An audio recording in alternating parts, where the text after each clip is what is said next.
喂，嘉嘉，之前我哋咪有去咗好多地方探店，跟住嗰啲粉絲話，嗰間菜蘭都去過，菜神笑就好食，唔笑就唔好食。笑嘅笑。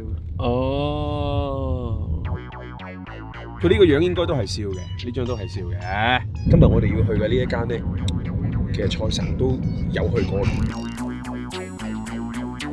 佢係邊間叫常平竹升麵啊？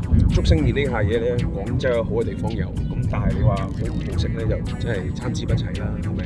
佢呢間咧就話堅持傳統手打啦嚇，還原翻呢一個傳統嘅味道嗰種感覺咧。不見得適合每個人口味，給大家一個去嘗試的機會吧。有的美食節目會介紹食材或介紹做法，那個可能會讓大家比較有興趣。蔡瀾先生佢嘅口味咧，未必會符合全部人嘅要求，係嘛？咁所以我哋都要試一試睇下合唔合佢嘅要求，今日過去。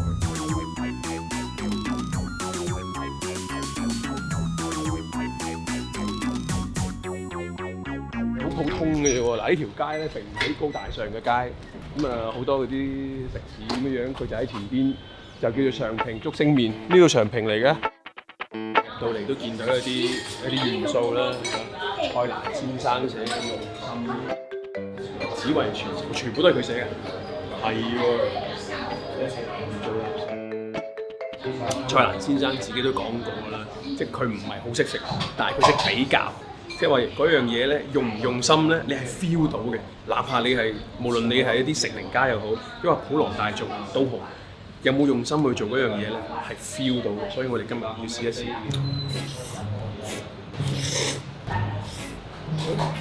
其實佢呢個蝦子撈麵咧，3樣嘢好簡單嘅啫，麵、蝦子同埋豬油。咁麵呢方面咧，佢就並唔係嗰種非常之爽口啊嗰種感覺嘅嗰種竹升麵，但係彈牙煙韌嘅狀態係會有嘅。嗱呢一個狀態咧，嗱就係呢一個狀態嘅話咧，其實係有啲似呢一個橡筋嘅，同埋啲蝦子、豬油撈埋一齊嘅各種嘅程度，就唔應該係一間街邊嘅雲吞麵所呈現出嚟。呢個蝦子撈麵幾錢啊？40啊？多少？11蚊。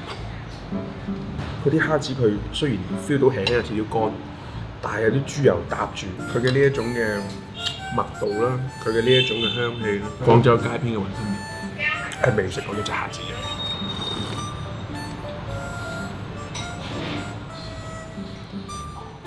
碗湯仲好飲啊！你係咪咁誇？10錢？唔係，係真係好，佢係好清嘅，但係你飲到落去咧，點會可以咁濃嘅咧？要個鮮蝦雲吞麵。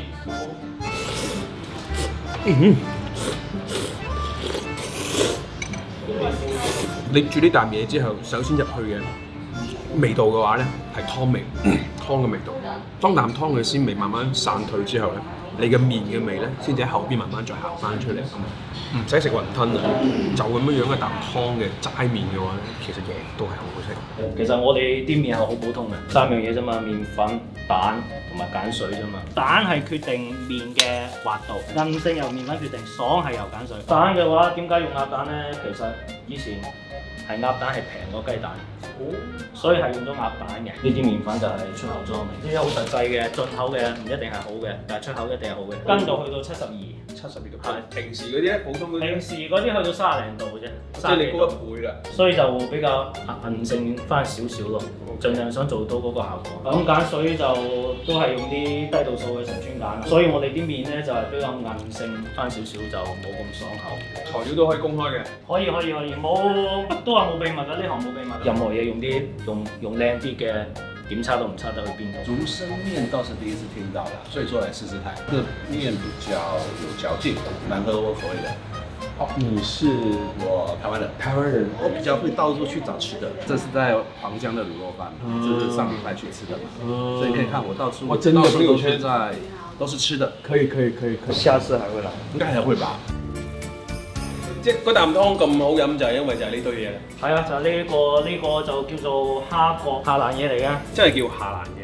佢呢啲係嗰啲咁嘅細翳嘅嗰啲細嘅海鮮啊，生晒咗之後咧，佢哋就係收翻嚟嘅。我見到有咩添啦？嗱，呢啲咁嘅細嘅，我話蟛蜞仔又好，蟹仔又好，又有蟹鉗、蟹殼。我啱見到仲有嗰啲瀨尿蝦嘅，所有嘢都係盡量可以沿用翻以前嘅味道，翻以前沿用翻以前嘅材料咯，咁樣咯。但係地魚有油地有乾地咯，我中意用乾啲燒落去咧就會香啲咯，香好多下，香好多下。佢唔會出油嘛。燒佢係要燒燶佢定嗰個點咧？佢本身已經乾嘅咯。唔好錫住佢，照咁燒嘅咯。係就唔好錫住佢咯，唔好錫住啲魚咯，就要燒到佢爛為止啊！唔好話淨係燒到燶咯，燒到爛佢先會出味，完全出晒味啊咁樣樣，燒到佢唔似魚形。啊，怪唔之得頭先出邊聞到一陣味，就係呢條窿窿嚟。係就係呢個就係呢個。焦焦地嘅味。係。所以陣間就會咁樣枕懟落去啊。咁懟落去就係啊，唔可以冚住佢煲，冚住佢煲啲湯會濁。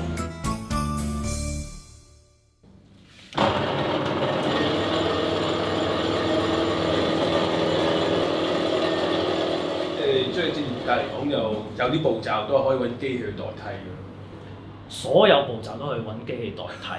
竹升麵以前點解用嗰啲竹升去壓啫？因為冇機器啫嘛，好神化嗰碌竹啊，好傳奇其實冇咁嘅必要。但係我哋而家點解仲要做翻呢啲嘢？因為即係點講可以保留嘅嘢、保留嘅環節、保留嘅材料，仲係盡量保留咯。最多出下汗啫嘛，晏晏咪出下汗，就係咁簡單。盡量貼近翻佢。係啊，盡量貼近咯，係啊。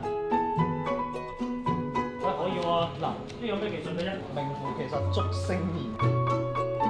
嗱，食完啦，即係千祈唔好講話係蔡瀾先生推薦嗰啲一定好食嚇，咁啊呢個見仁見智咁。但係咧，我哋係試過，其實真係都 OK，因為睇到老闆嘅用心，包括麵。